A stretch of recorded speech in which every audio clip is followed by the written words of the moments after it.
Les victimes du terrorisme ont besoin d'un soutien particulier en raison de la nature du crime qui a été commis, mais aussi à cause de ses conséquences spécifiques. Elles peuvent être soumises au regard scrutateur de la population. Elles ont besoin, et c'est légitime, d'une reconnaissance sociale. Et en même temps, elles ont besoin de respect et de la protection de leur vie privée. Tenter de répondre à leurs besoins est une obligation légale en vertu de la législation européenne. Mais c'est avant tout un devoir moral. La directive doit être transposée pour septembre 2018. Mais nous devons déjà réfléchir si davantage peut être fait.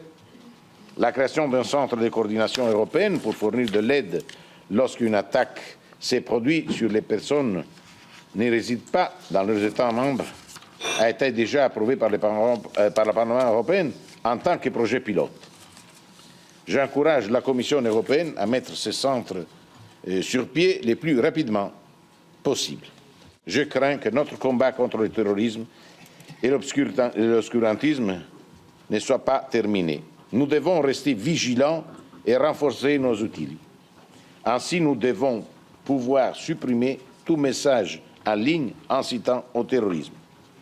Les géants de la technologie, tels que Facebook ou YouTube, doivent assurer que tout message problématique soit effacé dans un délai très bref. Les solutions informatiques modernes augmentent déjà la sécurité intérieure, mais une meilleure connexion de nos bases de données pourrait contribuer à sauver davantage de vies. À plus long terme, je suis convaincu qu'il faut envisager la création d'une FBI européenne. Et tout au long de la journée, nous avons aussi comparé les systèmes. Et la position de l'Union européenne n'est pas de se substituer totalement, mais d'ouvrir et de créer des pistes de réponse, à la fois de prévention, bien entendu, et nous nous y employons vraiment activement, à travers donc les textes qui ont été évidemment adoptés, la directive sur les victimes, la directive qui va connaître sa transposition totale normalement à l'automne 2018 sur le terrorisme, les travaux de notre commission spéciale, nous nous y employons, mais il faut réussir à rendre concrètes et à réaliser des actions qui tiennent compte des systèmes des États qui sont parfois différents.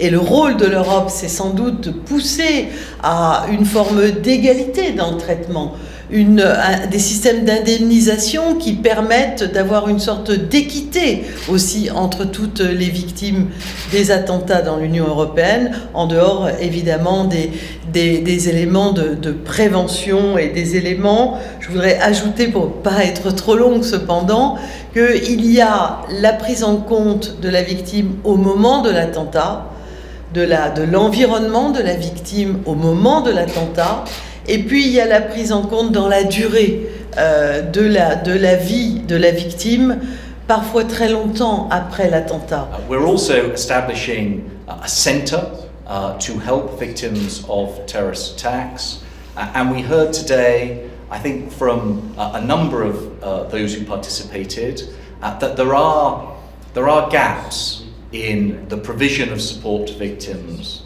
across our member states, and that having a centre that can bring together all of the information that can help and support victims and guide them as they are grappling with coming to terms with what they've lived through, not just in the immediate aftermath but over time, is very important.